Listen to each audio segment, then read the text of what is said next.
Alright, Scorpio, this is Will back again. I'm not sure where I left off on these readings. I'm pretty sure I know I'm to Scorpio right now. But I want to make sure that I'm getting as many of these out as possible each month so we can give you guys the forecast. So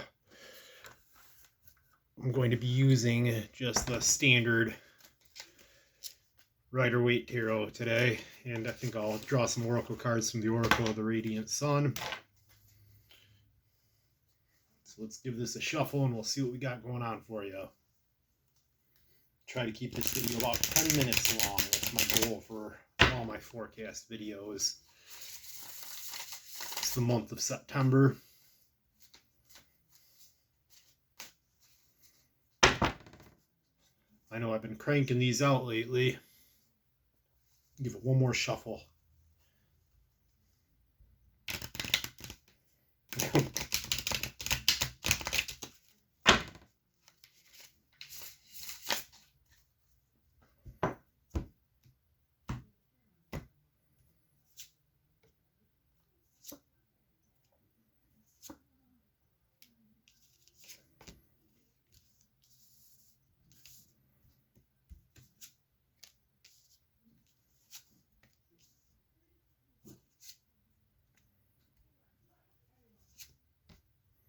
Lots of major arcana.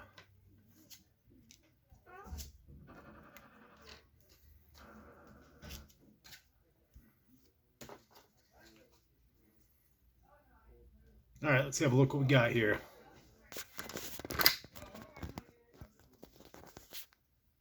Okay. Your energy is represented by the Empress and the Hanged Man reverse. The people in your life are represented by the High Priestess reversed and the King of Pentacles. And what draws you together or divides you is the Hierophant. Now up here, potential outcome, we got the Star and the Two of Wands reversed. And down here, we've got the Knight of Cups. And we've got the Six of Wands. Two eastward moving horsemen. Okay. So I see this is a month of learning and discovery for you. The major cards that I drew all imply that. We've got the Hanged Man, we've got the High Priestess, and we've got the Hierophant. I think that we're going to learn some kind of valuable lesson this month if we haven't already.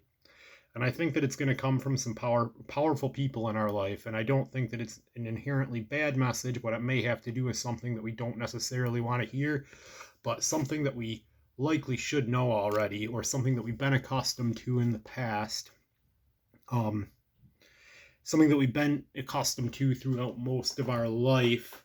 And I think that we may need a little bit of a reminder. We've been drifting too far into like fields unknown, seeking for some kind of like a deeper meaning, maybe, or some sort of enlightenment based on the Hangman reversed here.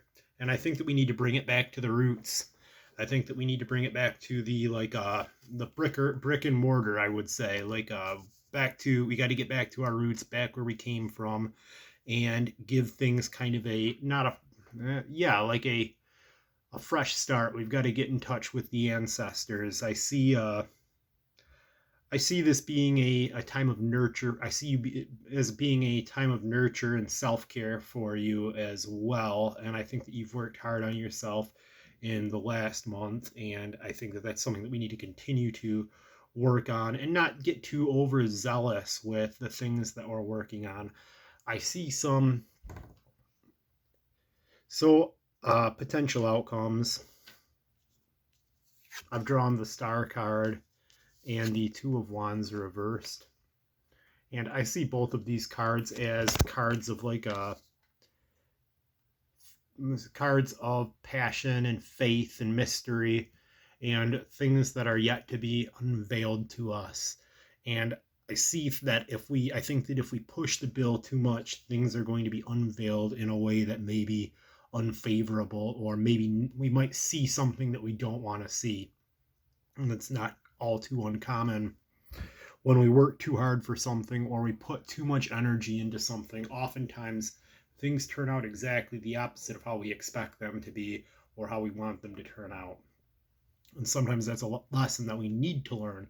It's kind of like that law of attraction thing. Maybe not even law of attraction, but I'm not an expert on any of this stuff by any stretch of the imagination. But the message that I'm being called to give you is that if we put too much energy or too much focus into any one thing, then we're going to get a outcome that is the opposite of what we're expecting or what we want.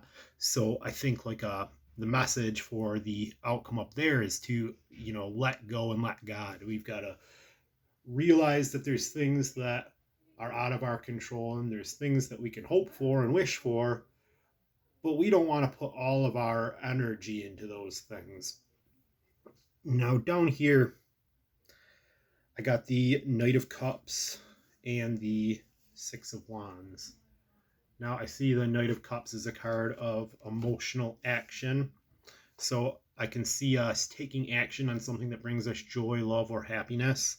And I can see this turning out prosperous for us and turning out the way that we planned it or the way that we wanted it to based on the Six of Cups. But again, I would encourage you not to gloat or not to get too happy. But I see the Six of Cups or the Six of Wands as a card of celebration and rejoice, and having having the troops gather around you and rejoice with you. It's a card of community.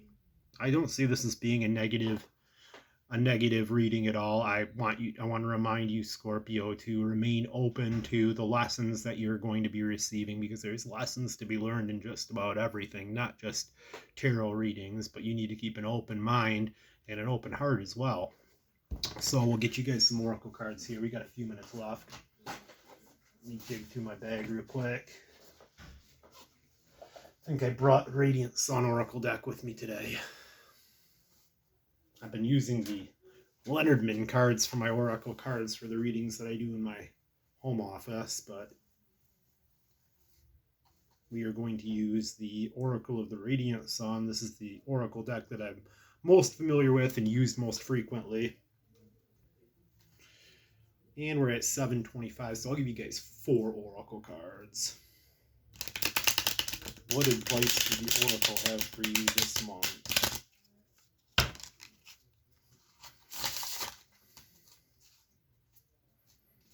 Oop, we had a card fall out.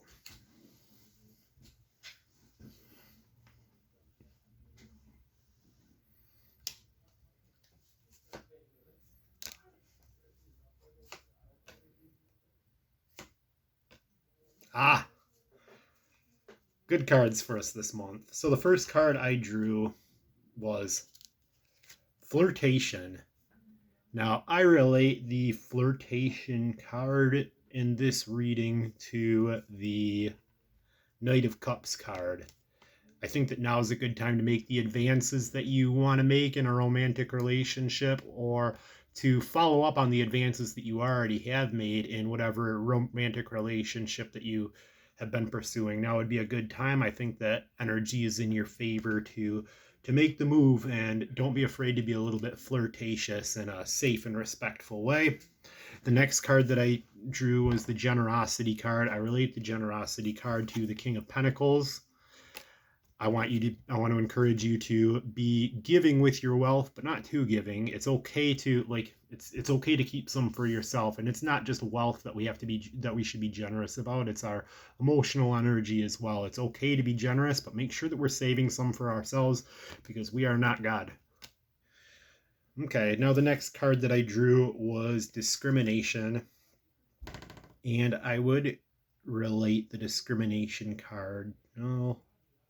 I don't see discrimination as necessarily like racial discrimination in this card, but I see it as having discriminating taste. And I think that card would most accurately relate to either the Star or the Two of Wands up here. It's a card of passion. Like, this is what we want. We know what we want and we know how to get it. And it's okay to turn down the wrong options when the right one is still in the making for us. Now, finally, I drew the Affair card. Now, I'm going to leave this open to interpretation to you, but I do see this as a Knight of Cups card as well. An affair doesn't necessarily mean we're having an extramarital affair. It could mean any type of love affair. But I want to leave that open to you guys to kind of explore what that means for you. But there's definitely some love energy in the air for you this month, Scorpio, or if this is your second reading this month, the second half of the month. I wish you guys well, and I'll catch you. I'll catch you when I catch you.